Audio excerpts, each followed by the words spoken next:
Hello everyone, I'm Malik Hamza, your guide to navigating the world of AI. Remember to like, subscribe, and share if you find this video helpful. Meet Abdullah. He's a professional translator who often faces the challenge of quickly translating documents into multiple languages. Yes, that's right. It can be quite a task to ensure accuracy and speed. Today, Abdullah is going to show us how GPT can make his job easier and more efficient. All right, let's dive in. First, Abdullah copies the text he needs to translate and pastes it into GPT. He then types, "Please translate this text to French." Translation in progress. Within seconds, GPT provides a fluent and accurate translation. Abdullah reviews the text and finds it precise and ready for use. This is incredibly helpful. The translation is spot on and it saves me so much time.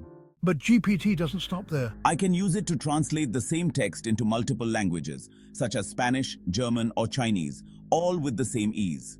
Abdullah types, "Please translate this text to Spanish, German, and Chinese." GPT quickly delivers translations in all three languages, saving Abdullah hours of work.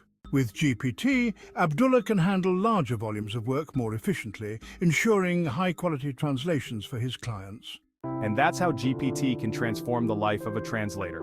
It's fast, reliable, and incredibly helpful. I'm Malik Hamza, and I hope you found this tutorial insightful. Don't forget to like, subscribe, and share for more AI tips and tricks. See you in the next chapter.